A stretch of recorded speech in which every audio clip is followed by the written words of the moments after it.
दशहरे पर नहीं लगेगा मेला, प्रतीकात्मक रूप से होगा रावण दहन। कोरोना काल के चलते इस वर्ष 25 अक्टूबर रविवार को विजयादशमी पर्व भी सादगी से ही मनाया जाएगा। प्रतीकात्मक रूप से रावण दहन किया जाएगा। रावण दहन के लिए निकलने वाले राम जी की सवारी पर भी प्रतिबंध लगा दिया गया है। गौरतलब है कि शहर में 2 स्थान दशहरा मैदान पर दशहरा उपलक्ष्य समिति व बिरला ग्राम के खेल परिसर में राजस्थान नवयुवक मंडल द्वारा रावण दहन का आयोजन भव्य स्तर पर किया जाता है। दोनों स्थानों पर मेला लगता है और बड़ी संख्या में दर्शक भी मौजूद रहते हैं। लेकिन इस वर्ष कोरोना को लेकर जारी हुई मध्य प्रदेश शासन की गाइडलाइन के अनुसार रावण दहन के दौरान किसी भी प्रकार के मेले व चल समारोह का आयोजन नहीं किया जाएगा। पर्व को लेकर एसडीएम आशुतोष गोस्वामी ने गुरुवार शाम को मंडी थाना परिसर में दोनों स्थानों के आयोजन समिति, शीतलानंद व्यायामशाला व लक्कड़दास मंदिर के पदाधिकारियों की बैठक ली। बैठक में एसडीएम ने साफ निर्देश दिए हैं कि रावण दहन के दौरान भीड़ एकत्रित नहीं की जाएगी। यहां तक कि मैदान में लाइट डेकोरेशन भी नहीं किया जाएगा। रावण समिति के सदस्यों को प्रशासन द्वारा पास वितरित किए जाएंगे, उन्हीं को उक्त स्थानों पर जाने की अनुमति होगी। दशहरा मैदान के रावण दहन के लिए लक्कड़दास मंदिर से आने वाली राम जी की सवारी पर भी प्रतिबंध लगाया जाएगा। हालांकि राम, लखन व उनकी सेना एक वाहन में मंदिर से बैठकर सीधे मैदान में पहुंचेंगी और रावण दहन करेंगी। सवारी के साथ निकलने वाले शीतलानंद व्यायामशाला पर भी रोक लगाई गई है। प्रतिवर्ष सवारी के साथ साथ शीतलानंद व्यायामशाला का अखाड़ा भी निकाला जाता था। इस वर्ष रावण दहन का सीधा प्रसारण स्थानीय केबल नेटवर्कों के माध्यम से किया जाएगा। खुले में नहीं होगा शस्त्र पूजन। दशहरे पर व्यायामशाला में होने वाले शस्त्र पूजन का स्वरूप भी छोटा किया गया है। व्यायामशाला परिसर में ही चुनिंदा लोगों की मौजूदगी में शस्त्र पूजन किया जाएगा। बैठक में सीएसपी मनोज रत्नाकर, तहसीलदार आरके गुहा, मंडी थाना प्रभारी श्यामचंद्र शर्मा, बिलाग्राम थाना प्रभारी हेमंत जादौन, दशहरा उपलक्ष्य समिति के उपाध्यक्ष राधेश्याम कामरिया आदि उपस्थित थे। ईद मिलादुन नबी पर भी नहीं निकलेगा जलसा। ईद मिलादुन नबी के जलसे को लेकर शुक्रवार को सीएसपी मनोज रत्नाकर ने पुलिस थाना परिसर में समाज के वरिष्ठ जनों की बैठक आहूत की। बैठक में प्रशासनिक अधिकारियों ने स्पष्ट कर दिया कि कोविड के चलते चल समारोह और डीजे प्रतिबंधित रहेगा, जिसके चलते ईद मिलादुन नबी पर चल समारोह नहीं निकलेगा। समाज के वरिष्ठ जनों ने शासन की गाइडलाइन का पालन करने की बात कही। ईद मिलादुन नबी के अवसर पर समाजजनों द्वारा शहर के मुख्य मार्गों से बड़ा जलसा निकाला जाता है। इसको लेकर सीएसपी मनोज रत्नाकर ने शुक्रवार की शाम को पुलिस थाना परिसर में समाज के वरिष्ठ जनों की बैठक आहूत की। बैठक में सीएसपी रत्नाकर ने बताया कि कोविड के कारण परंपराओं में परिवर्तन हुआ है। अब सिर्फ प्रतीकात्मक रूप से धार्मिक आयोजन हो रहे हैं। कोरोना के कारण चल समारोह, डीजे व समूह में एकत्रित होना पूर्णतः प्रतिबंधित रहेगा। ऐसे में ईद मिलादुन नबी के अवसर पर निकलने वाला जलसा नहीं निकाला जाए। समाज के वरिष्ठ जनों ने कहा कि शासन की गाइडलाइन का पालन करेंगे और इस वर्ष ईद मिलादुन नबी का जलसा स्थगित रहेगा। बैठक में जामा मस्जिद के सदर मुन्ना लाला, वरिष्ठ समाज सेवी अब्दुल हमीद, सैयद रहमत अली, यूसुफ पहलवान, इरशाद खान आदि मौजूद थे।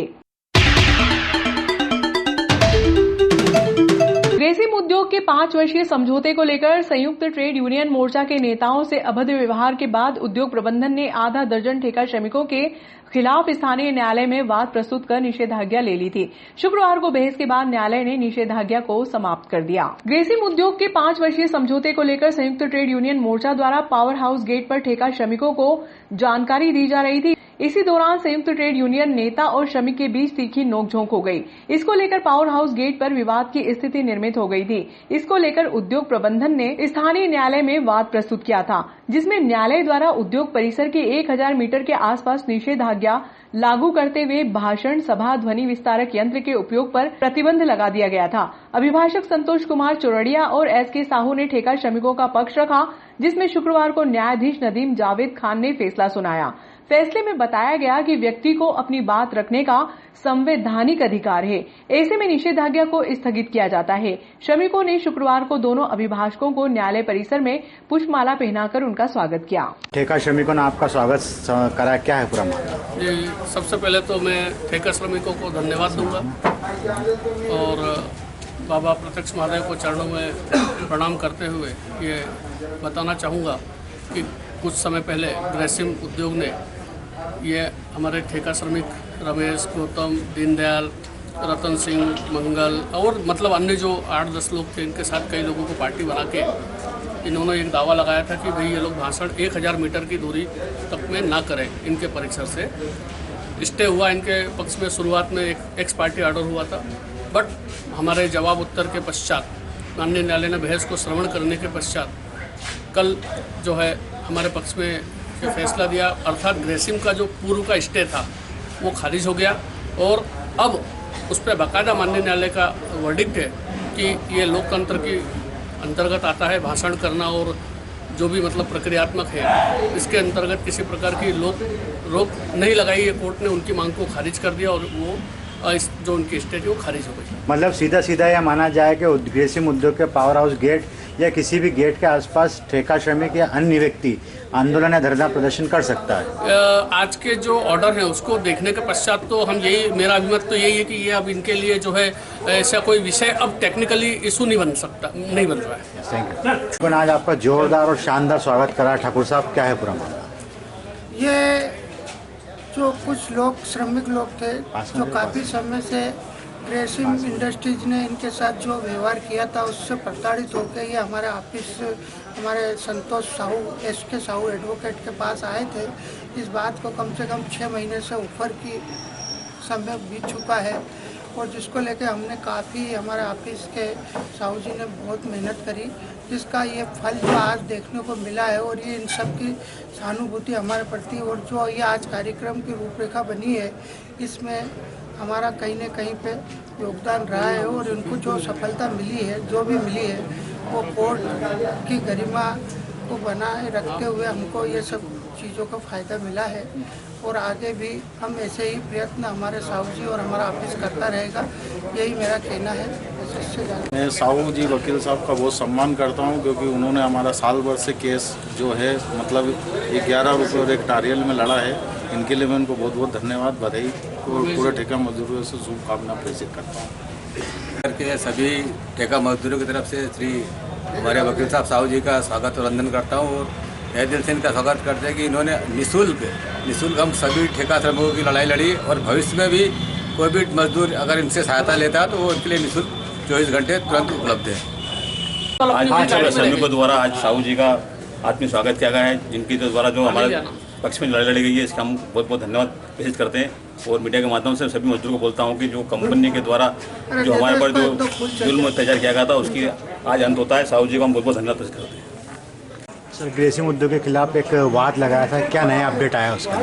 इसमें ग्रेसिम उद्योग के द्वारा एक दावा इस आशय का पेश किया गया था कि एक समझौता श्रमिकों के मध्य हुआ और उसको जोत सिंह राठौड़ जो संयुक्त मोर्चे के वो सुना रहे थे। वहाँ ग्रेसिम उद्योग के खिलाफ एक वाद लगाया था, क्या नया अपडेट आया सर उसका? उसमें जिस वाद में पहले कोर्ट ने एक्स पार्टी इंजंक्शन ग्रेसिम उद्योग के पक्ष में दिया था और ये 6 लोगों के विरुद्ध ये रोक लगाई थी कि साहब ये मौके पे वहाँ पे कोई आंदोलन नहीं करे, किसी प्रकार का न्यूसेंस क्रिएट नहीं करे। लेकिन बाद में दोनों पक्षों को सुनने के बाद अभी फैसला जो आया उसमें कोर्ट ने माना है कि ग्रेसिम उद्योग ने ऐसा कोई एविडेंस पेश नहीं किया है कि इन 6 लोगों ने पर्टिकुलर कोई इस तरह का वहाँ गाली गलौज करके व्यवधान पैदा किया हो या फैक्ट्री के आवागमन या आवाजाही को रोका हो। इनने पूरे सारे अस्थायी ठेका श्रमिकों के खिलाफ दावा लगा दिया। उसमें से 6 लोगों को किस आधार पर चुना गया उसका भी कोई डिटेल्स वो पेश नहीं कर पाए, उनकी क्या विशिष्ट भूमिका थी कहीं भी पेश नहीं कर पाए। जिनने आरोप इतने लगाए थे कि साहब वो फैक्ट्री वालों में के अलावा आवागमन बाधित हो रहा है, उस संदर्भ में एक भी एफिडेविट फैक्ट्री की ओर से नहीं आया कि किसी का कार्य बाधित हुआ हो या किसी को काम से रोका गया हो या किसी के साथ मारपीट की गई हो। उनने ये भी आरोप लगाया था कि अंदर जो कॉलोनियाँ हैं उनको भी तकलीफ आ रही है, लेकिन वो किसी भी कोर्ट ने माना कि किसी भी व्यक्ति जिसको कि बाधित किया हो इस तरह का कोई एविडेंस नहीं है केवल। और ये भी माना कि इस तरह के मामलों में शासन प्रशासन और पुलिस उनको ही कंट्रोल का अधिकार है। यदि कोई आपराधिक कृत्य करता है तो उसके लिए आपको पुलिस में जाना चाहिए। इनने पुलिस में कोई रिपोर्ट नहीं की उस घटना के संदर्भ में इन 6 लोगों के खिलाफ। उसके बावजूद इनको टारगेट बना के जो दावा लगाया था कोर्ट ने उसे इस स्टेज पर अभी 39(1)(2) डिसाइड हुआ है टेम्परेरी इंजंक्शन का मैटर, और उसमें कोर्ट ने पाया है कि इस तरह का कोई आधार इनके पास नहीं है जिसके आधार पर इनको इंजंक्शन दिया जाए और इनकी संवैधानिक जो आंदोलन और धरना प्रदर्शन करने के किसी व्यक्ति के संविधान प्रदत्त अधिकार है उनको रोके जाने के आज कोई आधार नहीं है। इस आधार पर उनके आवेदन को निरस्त किया है। ये ठेका श्रमिकों की बहुत बड़ी जीत है। केवल फैक्ट्री ने, जबकि ऑलरेडी श्रम कानून बने हुए और जो भी यदि कोई विवाद है तो या तो श्रम न्यायालय में ले जाना चाहिए। और इस मामले में भी ऐसा ही हुआ था कि जिस दिन ये फैक्ट्री ने यह दावा पेश किया उसी दिन इनकी बैठक हो गई, इनके बीच समझौता हो गया और सारे गतिरोध खत्म हो गए थे। उसके बाद भी इस दावे को नहीं उठाया गया और इन 6 लोगों पर इंटेंशनली, जबकि उस फैसले में जो श्रम न्यायालय में हुआ था ये भी कहा था कि किसी को इस विवाद के कारण परेशान नहीं किया जाएगा ठेका श्रमिक, उसके बावजूद इनको परेशान करने के उद्देश्य से दावा लगा है। और इसलिए इसमें जो प्राथमिक रिजल्ट आए हैं इनके पक्ष में, उससे आगे की गति भी तय है कि क्योंकि जिस आशय का उनने दावा लगाया उनने बाकी, हमने ये भी आपत्ति ली थी, उनने एक लिस्ट 7 नंबर के पॉइंट बनाते हुए पेश कर दी कि साहब जितने बाकी ठेका श्रमिक है 3000 से ऊपर की लिस्ट, वो सबको पार्टी बनाया जाए। लेकिन हमने कहा कि साहब उनको न तो उनने तामील करे, उनको न सुन रहे हो तो फिर इनको कैसे, तो फिर उनने उस नंबर उन सारे लोगों को वापस डिलीट कर लिया है और 6 लोगों के खिलाफ ये मामला आगे साक्ष्य के माध्यम से आगे वो साबित करेंगे तो उस स्टेज पे गया। लेकिन आज की पोजीशन में जो अभिलेख पर उपलब्ध सामग्री और हमारे द्वारा रखे गए पक्ष के आधार पर कोर्ट ने पाया है कि इसमें कोई भी ऐसे आधार नहीं है कि इनको इनके संवैधानिक अधिकारों को रोक दिया जाए और इनके ऊपर किसी प्रकार की पाबंदी आयद की जाए। Thank you sir.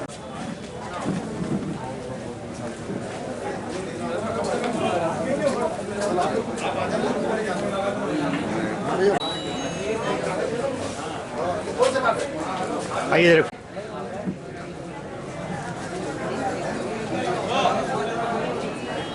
कंपनी ने, तो हम पहले वकील साहब के पास आए, रघुवंशी जी के पास, फिर पता चला हमें कि ये सरकारी उसमें चले गए हैं, तो फिर हम वकील साहब के पास आए थे, संतोष जी चौरड़िया जी के पास आए। फिर हमारा केस इन्होंने ही लड़ा और इन्होंने ही हमें मतलब बरी करवाया, सफलता दिलवाई। हम इनका बहुत दिल से आभार व्यक्त करते हैं। ठीक है सर।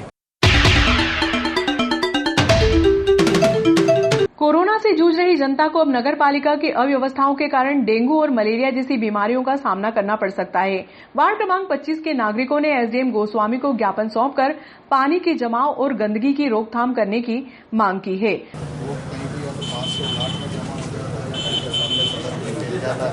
या फिर वहीं पे ही आसपास इकट्ठा हो जाता है, मच्छरों का इतना ज़्यादा प्रकोप है कि घर के बाहर 2 मिनट भी नहीं रह पाते। इस विषय में इन सारे लोगों ने एक बार ज्ञापन दिया 2019 में सीएमओ साहब को, और उसके बाद कई बार निवेदन पार्षद से भी किया और अधिकारियों से भी किया, लेकिन अभी तक हर बार यही बोलते हैं कि प्रस्ताव पारित हो गया, अभी बनने वाली, आज बनने वाली, कल बनने वाली। हम चाहते हैं सर, आप बच्चों प्रशासन का संभाला, तो चाहते हैं कि अगर ये टेंडर पास हो गया तो शीघ्र काम हो जाएगा, तो इन सभी लोगों को लाभ मिल जाएगा और व्यवस्थित बाहर बैठ सकते हैं, स्वास्थ्य लाभ।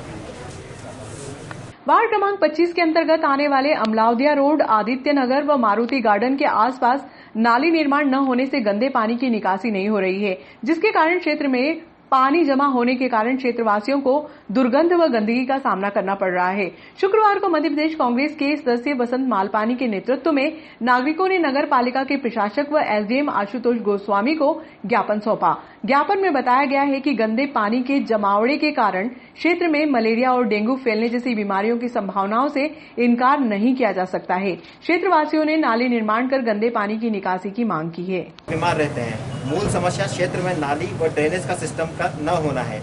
इस संबंध में पिछले 1 साल से नगर पालिका परिषद के अधिकारियों को निवेदन व आवेदन कर क्षेत्र में नालियां बनाकर पानी निकास करने हेतु गुजारिश की गई थी, लेकिन अधिकारियों द्वारा मात्र आश्वासन के अलावा अभी तक कोई कार्य नहीं किया गया है। अब स्थिति बद से बदतर हो गई है, इसलिए श्रीमान से निवेदन करते हैं कि हमारे ज्ञापन को गंभीरता से लेकर क्षेत्र में नाली निर्माण अतिशीघ्र करवाया जाए ताकि हम स्वस्थ माहौल में रह सकें। धन्यवाद। समस्या को लेकर ज्ञापन सौंपा है सर, क्या मांग? हाँ, वार्ड नंबर 25 नागदा के रहवासियों के द्वारा मुझे आज ज्ञापन दिया गया है, जिसमें वार्ड नंबर 25 में स्वास्थ्य संबंधी समस्याओं को उल्लेख किया गया है, नाली से संबंधित, ड्रेनेज, सीवेज से संबंधित, तो इसमें आवश्यक कार्रवाई आवश्यक रूप से की जाएगी। Thank you sir. आज तो मूल रूप से वार्ड नंबर 25 में नालियों का निर्माण नहीं है। इन सभी के घरों के आसपास और घर के पास में जो प्लाट है उनमें गंदा बदबूदार पानी इकट्ठा हो रहा है, जैसा कि आज हमने एक स्वास्थ्य विभाग की रिपोर्ट पढ़ी कि कोरोना संक्रमण के साथ साथ मलेरिया और डेंगू भी क्षेत्र में फैल रहे हैं उज्जैन जिले में। तो अगर इस पानी की वजह से कहीं मलेरिया और डेंगू फैलेगा तो इसके लिए कौन से प्रशासनिक जवाबदारी किसकी रहेगी, ये बताना ज़रूरी है। साथ ही वार्ड नंबर 25 के साथ साथ परसों हमने दौरा किया था तो कई वार्डों में देखने में आया, कई लोगों के मेरे पास व्हाट्सएप के फ़ोटो आए कि नागदा में ऐसे 15-20 वार्ड है जहाँ पे पानी जमा होने की स्थिति पैदा हो गई है। साथ ही मैं भारतीय जनता पार्टी के लोगों से या अन्य जनप्रतिनिधियों से भी कहना चाहता हूँ कि वे अपनी जवाबदारी समझें और क्षेत्र में जो भी मूलभूत आवश्यकता हो, सड़क, पानी, बिजली, नाली की, वो अतिशीघ्र पूर्ति कराएं। साथ ही मीडिया के माध्यम से मैं कहना चाहता हूँ कि आने वाले समय में हम नागदा के सभी वार्डों का दौरा कर जहाँ जो भी समस्या होगी उसको सोशल मीडिया के माध्यम से और मीडिया के माध्यम से उठाएंगे और उच्च स्तर पर आपकी बात पहुँचाएंगे। धन्यवाद। शहर के राजस्व विभाग में कार्यरत पटवारी ने आईपीएल ड्रीम चैलेंज में शामिल होकर लगभग 34 लाख लोगों में से पहला स्थान हासिल किया। शुक्रवार को स्थानीय पटवारियों व सहयोगियों ने पटवारी लोहार का पुष्पमाला पहनाकर स्वागत किया। पटवारी ने पुरस्कार के रूप में मिली राशि को पढ़ाई के क्षेत्र में खर्च करने की इच्छा जाहिर की। आईपीएल क्रिकेट मैच को लेकर जहां क्रिकेट प्रेमियों में उत्साह बरकरार है, ऐसे में शहर के पटवारी विनोद लोहार ने आईपीएल ड्रीम चैलेंज प्रतियोगिता में शामिल होकर अपनी प्रतिभा का लोहा मनवाया। लोहार के अनुसार प्रतियोगिता में शामिल होने के लिए लगभग 7 दिन पूर्व मोबाइल ऐप डाउनलोड किया और मात्र 35 रुपए इन्वेस्ट कर प्रतिभागी बने। गुरुवार की देर रात्रि में लोहार ने प्रतियोगिता में प्रथम स्थान हासिल किया, जिसमें पुरस्कार के रूप में 9.5 लाख रुपए लोहार को मिले। इसमें से 2 लाख रुपए की राशि तत्काल लोहार के खाते में ट्रांसफर कर दी गई। प्रतियोगिता में लगभग 34 लाख लोगों ने भाग लिया, उसमें लोहार ने अपनी प्रतिभा का हुनर दिखाया। आपने इतना बड़ा अचीवमेंट हासिल करा है, आपको कैसा लग रहा है? मुझे बहुत ही अच्छा लग रहा है। मैं बहुत खुश हूँ कि मैंने जो प्राइज़ जीता है, इसमें किस्मत और मेहनत दोनों का साथ है। इस अमाउंट का आप कहाँ यूटिलाइज करेंगे? इस अमाउंट का मैंने पॉजिटिव थिंक लेकर ही मैंने इसमें लगाया था और इसका मैं पढ़ाई में यूज़ करूँगा और थोड़ा अपने घर पे पापा मम्मी को भिजवाऊँगा। ज़्यादा मैं पढ़ाई के लिए ही पॉजिटिव थिंकिंग लगा के ही कि मैं जो पैसा आएगा उससे मेरी पढ़ाई ऊपर खर्च करूँगा, इसीलिए मैंने लगाया था। प्रतिदिन कितना समय देते थे इस काम में? मैं इस पर ज़्यादा से ज़्यादा 30 या 35 मिनट देता था और इसमें ज़्यादा भी एकदम लगाव नहीं था, लेकिन किस्मत का ज़्यादा साथ दिया इसमें।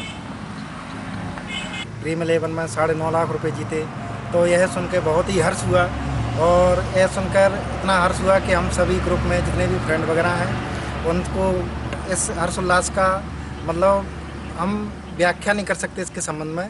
और बहुत ही अच्छा है, मेहनती है और शुरू से जब से हम लोग मिले हुए हैं तो मैं देख रहा हूँ इसको कि कुछ ना कुछ नया करने के लिए हमेशा उतावला रहता है।